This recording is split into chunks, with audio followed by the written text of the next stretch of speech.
कलयुग कह रहा मेरा विशेष धर्म क्या है? कृते ध्यायतो त्रेताया मखई। सतयुग में जो योग के द्वारा, त्रेता में यजन के द्वारा, द्वापर में रघुपत पूजा से जो फल होगा वो मेरा केवल भगवान के नाम से। ये विशेष धर्म हमें। और एक मेरा आरक्षण क्या कि अन्य युगों में जो कर्म करोगे उसका फल अवश्य होगा, लेकिन कलयुग में अगर आपने संकल्प मात्र मन से पुण्य का काम कर लिया कि हम यज्ञ करेंगे, दान देंगे, मन से ही सोचा तो फल मिलेगा। और मन से कहा किसी को हम मारेंगे, गलत काम करेंगे, पाप, तो उसका दंड नहीं होगा, केवल पुण्य तो हो जाएगा। कलिकर केवल एक प्रतापा, मानस पुण्य होय और नहीं पापा।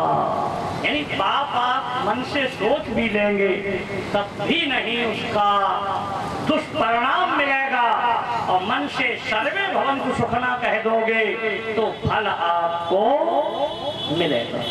इन दो अच्छाइयों के कारण राजा परीक्षित ने कहा मैं तुम्हें छोड़ रहा हूँ, लेकिन 4 जगह रहना, द्यूतम पानम स्त्रिया सूना यत् धर्मा चतुर्वेदा, 4 जगह। इसलिए द्यूत कभी मत खेलो। जुआ सबसे खतरनाक, क्योंकि इसकी हार ही पसंद होती। ये असीमित है ना, और सीमित है। एक राजा ने कहा भाई तुम शराब पीते हैं, कितनी बोतल चाहिए? बोले 2-4, इसके बाद गिर जाओगे। एक वैश्या वाले कितनी? 2 वैश्याएं थी, अपने आप गिर जाओगे। हाँ। एक ज्वारी से कहा तुम 1 दान ले लो, फिर मत खेलना। ज्वारी ने कहा राजा तुम शराबी को वैश्या वाले को दे दोगे, हमें नहीं दे पाओगे। क्यों? बोले हमारी कोई सीमा ना है, हमको तुम आओ राज्य पूरा एक ही दाव पे धर दे, हमारी क्या सीमा है ना? हाँ, ये असीमित है और जितना हारेगा उतना ही खेलेगा। इसलिए फर्स्ट नंबर का दिया द्यूतम पानम। जितने भी नशा है आधी उम्र में मार देते, किसी शास्त्र में लिखे ही नहीं, इसलिए कभी मत करो। बोलो, लिखने वाला पुड़िया लिख देता स्वास्थ्य के लिए हानिकारक है ना। कभी नशा मत करो, कोई भी सब खराब। हाँ, शराब पीने वाले को 4 फायदा हो बहन जी। अगर कोई गांव में तुम्हारी शराब पी है तो भाई बता देना सब नुकसान और 4 फायदा होंगे। फायदा जरूर सुन लो। नंबर 1 फायदा कि शराब पीने वाले को बुढ़ापा नहीं आएगा।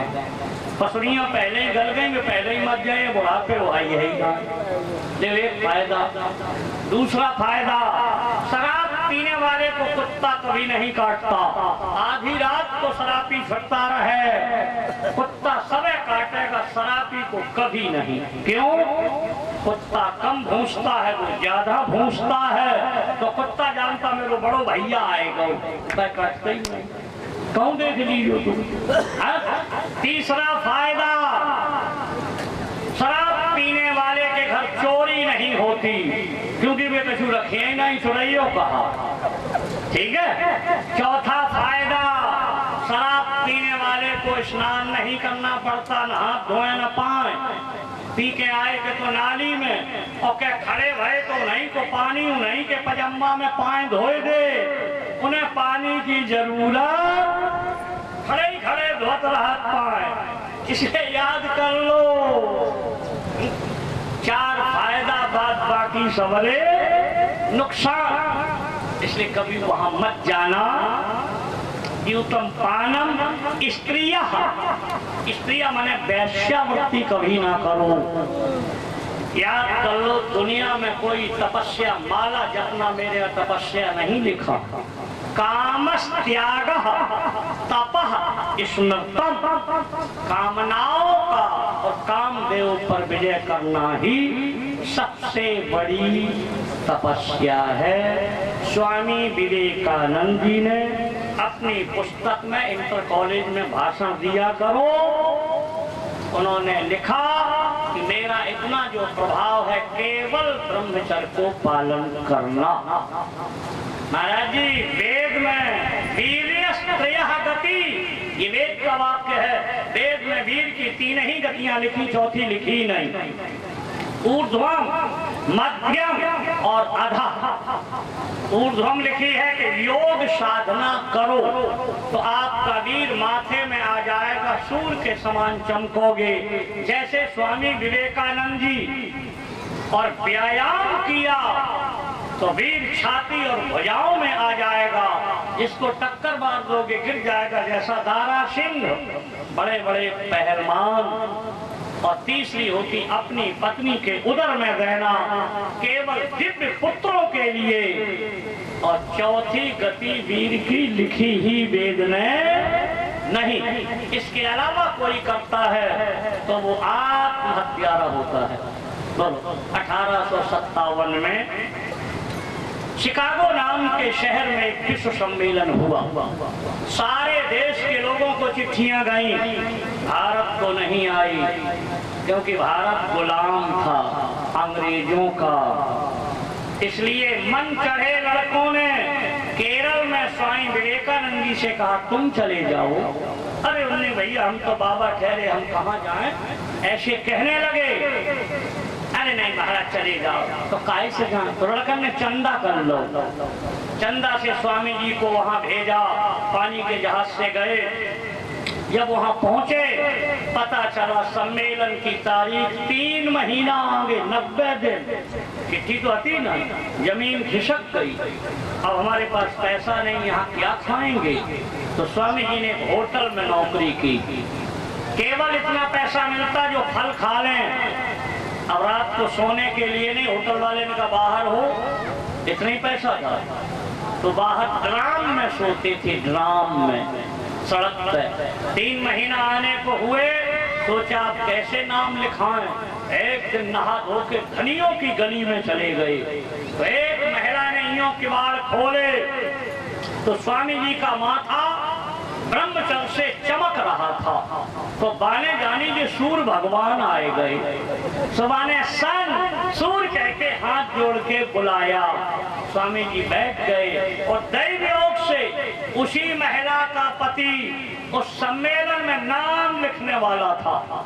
स्वामी जी ने कहा मेरे ब्रह्मचर्य ने वहां पहुंचाया। जो आया बने जो देखा खट झुक जाए। सम्मेलन में ले गया। लोगों ने कहा ये इंडिया भारत के हैं गुलाम, बोले इनके माथे की तरफ देखो। तो जो देखा फट नीचे गिर पड़े, इतना तेज। तो लोगों ने कहा इनका भाषण तो कराएंगे लेकिन बाद में, सबके पीछे। स्वामी जी ने कहा वो अच्छी बात, क्योंकि अध्यक्षीय भाषण पीछे ही से होता है। अब सुन लो, विश्व के समस्त धर्माचार्य जब भाषण कर चुके तो 0 0 लिख दिया, इस पे तुम बोलो।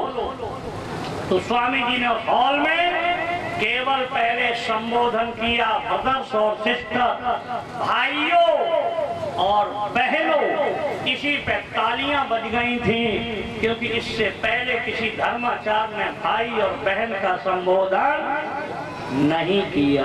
अब लंबी कथा क्या कहें। सम कल्याणम उन्नयति वर्धयति, सकार का कल्याण करके ब्रह्म पे ले गए। और 72 घंटा लगातार बोले। 72 घंटे के बाद अखबार और पत्रिकाओं में केवल स्वामी विवेकानंद का धर्म का उपदेश छपा और किसी देश के धर्माचार्य का छपा ही नहीं। वहां की सरकार ने 90 दिन बोले तुम प्रतीक्षा की, तो 90 दिन मेरे खर्चा से रहोगे, जो खाओगे जहां ठहरोगे। तो स्वामी जी ने हर चर्च, हर गिरजाघर वहां भाषण दिया। 90 दिन बाद जब चले तो याद कर लो, वहां के गवर्नर ने, भारत के गवर्नर अंग्रेज को आदेशित किया कि जहाज से उतरे तो तू पालकी लेके आना, पालकी में कंधा लगाना। जिसमें स्वामी जी बैठे उसने, गवर्नर ने कंधा लगाया और लगा के कहा जहां भारत की भूमि पे पैर रखे वहां एक पार्क पार्क बनवाना सरकारी खर्चे से, आज भी जाओ केरल में बना हुआ है। स्वामी जी ने लिखा अपनी पत्रिका में, केवल मेरे ब्रह्मचर्य पालन का ये फल है। बोलो, इसलिए लिखा है वीर्यस् त्रयः गति, वेद में ऊर्ध्वम, योग साधना से मध्यम, व्यायाम के द्वारा और पत्नी के उदर में पुत्र प्राप्ति के अलावा देर की गति नहीं। बोलो, 4 महिलाएं थी महाराज जी, 4। एक महिला ने कहा कही कि मेरे पति बलवान बहुत हैं, बहुत है, पूरे गांव से बलवान। तो दूसरी बैठी डेंगा बाने, मेरे पति धनवान बहुत है, रुपया बहुत। तीसरी ने कहा मेरे पति रूपवान बहुत, बड़े सुंदर हैं। ठीक। चौथी ने कहा मेरे पति न धनवान न बलवान न रूपवान, लेकिन मेरे पति चरित्रवान हैं। उन तीनों ने कहा हम तो बेकार ही मर गए, है ना। कितना भी बल बना रहे, कितना भी धन बना रहे, कितना भी रूप बना रहे, अगर चरित्र नहीं है तो सब मिट्टी के समान हो जाता है। इसलिए द्यूतम पानम स्त्री सूना माने हिंसालय, किसी की हिंसा ना करो। अपनी उंगली काटने में जो दर्द है वो दूसरे के लिए है। यहाँ कली का वध, पुनः याचना करने पर पुनश्च याचमानाय जात रूपम अदात प्रभो, पुनः याचना करने पर जात रूप माने सोना, सोने में बांस दे दिया। सोने का मुकुट राजा ही बांधते थे। अब गीता में क्या लिखा है कि धातुओं में अगर मेरा रूप है तो सोना, भगवान कह रहे गीता में कि सोने में मेरा बाप, और भागवत में लिखा कि सोने में कलयुग का बाप। अब कैसे अर्थ करोगे, याद कर लो। अर्थ यह है क्या कि जो परिश्रम और सत्य की कमाई होती है इसमें भगवान का वास, अन्याय और अधर्म इसमें कलयुग का वास। एक। दूसरा, जितना तुम्हारे पास सोना है उसे छिपा के रखो, है ना। छिपा के रखोगे तो भगवान का वास, और यदि आपने प्रदर्शन किया तो कलयुग का। बोलो, सोना कहाँ पैदा होता है? खनिज पदार्थ भूमि के नीचे। भगवान कहते इसको हम नीचे इसीलिए रखा, तुम्हारे घर में छिपा के रखो। अगर खुले में होता तो भगवान पेड़े में लगाते, हल तोल्यो करते, काय को नीचे दिया। इसलिए ये छिपाने की चीज है। जिनके पास सोना है छिपा के रखा करो, ठीक है, तो भगवान का बात। और जितो तुम्हारे पास सोना सबरो गले में डाल के कावा चली जाओ तो तुम मरी जो संग में हुई है बेऊ चली जाइए, है ना। क्योंकि प्रदर्शन करते कली आ जाएगा, इसलिए प्रदर्शन न किया करो।